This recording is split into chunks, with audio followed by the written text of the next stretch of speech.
Hello my gamers, this is Alex, the Guy Gamer, and today I want to do another one of the unscripted videos. So I couldn't go another day without talking about this, because it's an important thing, for Minnesota Timberwolves fans, and just NBA fans in general.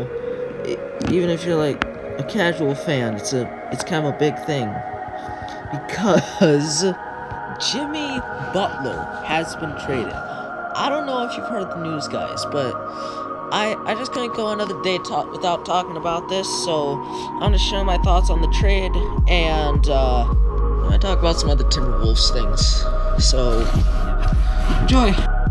Last Thursday, which was, depending on when you're watching this, a week ago, 6 days ago, maybe however long ago if you're watching this, long time in the future, it's kind of a big deal for the whole NBA, not just the Timberwolves, but the whole NBA, because Jimmy Butler is just such a talent, such a personality, that he brings a lot of things to wherever he goes, good and bad. A lot of things go with him from the teams that he's traded from. So this is 2 times he's been traded from a situation where we thought would be perfect for him, but he turned out extremely unhappy.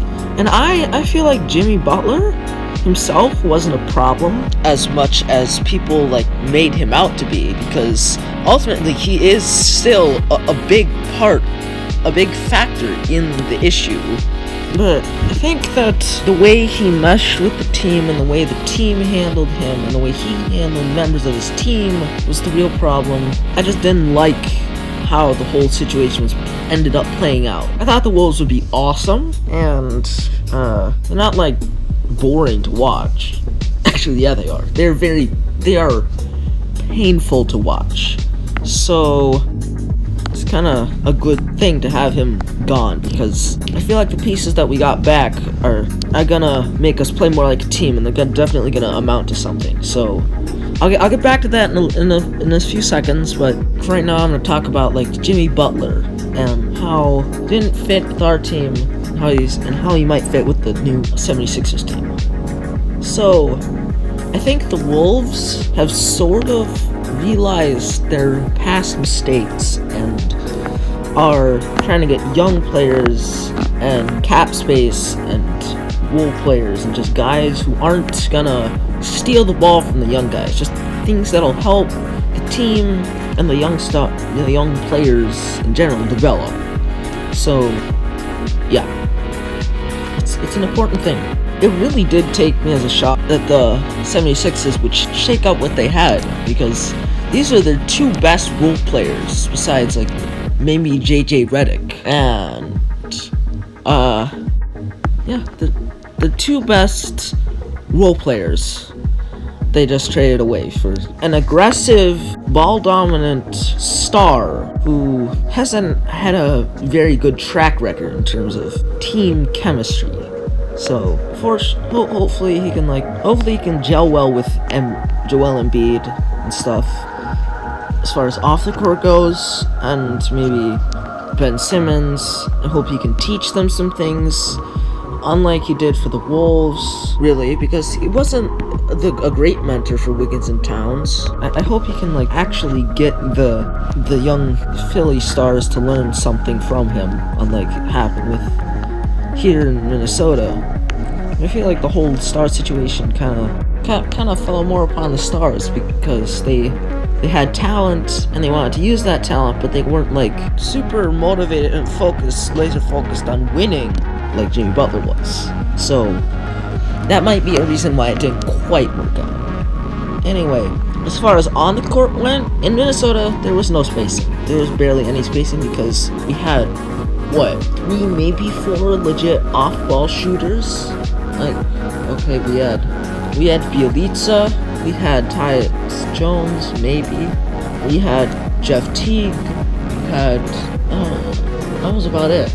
Yeah, we had those 3 guys, 2, maybe 3, and I'm sure Jimmy Butler's a great shooter. And for the time this year that we've had Jimmy Butler, we did have Anthony Tolliver, who of course is very good at 3-pointers, but everyone else on the team needed the ball in their hand. Tyus Jones is a point guard, and Jimmy Butler was a ball handler. Karl-Anthony Towns, post up, faced up player, big scoring type guy. Andrew Wiggins, isolationist. Jamal Crawford, he likes to have the ball in his hands and cross people over. Who else? Derrick Rose, he was great when he had the ball in his hands. And then there's a few guys. Taj Gibson, can't really shoot the three. Gorgie Jang, not consistent. And as for Philly, their spacing so far has been kind of rough. So that's not good, especially considering that they just lost their two biggest floor spaces, Robert Covington and Dario Saric. But, you know, Jimmy Butler can knock down from outside. It's just that he's not a catch-and-shoot guy who can spread the floor. Especially, like, the Markelle Fultz and Amir Johnson and J.R. Smith will be coming back. And the lack of shooting on their team is a little bit worrying. But it's nothing to freak out over. It's like, just, yeah, they're not a good shooting team. They're just not. They're trying to trade for Kyle Korver, who is basically taller JJ Redick. So, yeah. I think the Markelle Fultz situation is easy. I think that the Timberwolves got in return was good, but we could have got better. Like, involving Markelle Fultz in the deal might have been better for both teams, instead of Jared Bayless, because Bayless, you have his money you can throw around for, like, Kyle Korver, or, I don't know, let's go on a limb and say Jordan Clarkson, or something. They could do that, and then, Fultz is another young player who could give the Wolves something at the backup two-guard spot, and he'd just be another young player for them to develop. But that would give them, like, a kind of a backup at the guard and forward positions. They'd have maybe just too much talent, and they'd have to find a trade for either Tyus Jones or Derrick Rose at the deadline, Jeff Teague, probably. So that would not be the ideal situation. And the Wolves do still have Gorgie Jang's money on the books, so that's something they could use in, like, a trade. I think our spacing just got a lot better and gained some young talent. 76ers managed to keep some of their young talent, but it doesn't seem like they're all in on winning now, but they're not all in on the future either. So it's a little bit confusing. Like, what are the Sixers gonna do? Are they gonna be a young team, a win now team, or it's like they're gonna need another process, because that's what they traded themselves into. They obviously have the talent to make a run now, but the question is, will they all fit? I don't know. My friend at school put it best. When I asked him what his thoughts on this was, he said he wanted out, and I'm glad it's over with. That's all he said about it. And for the Wolves side, if you're like a casual fan, that's really all that needs to be said. Oh yeah, by the way, you should see the Wolves' new Princeton jerseys. They're amazing. They're straight fire.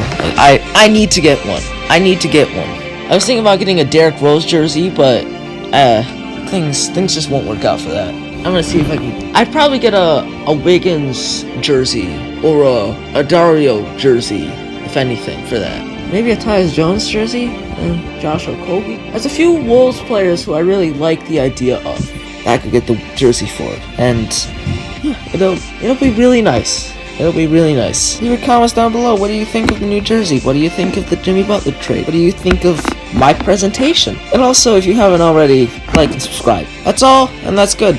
Goodbye, my gamers.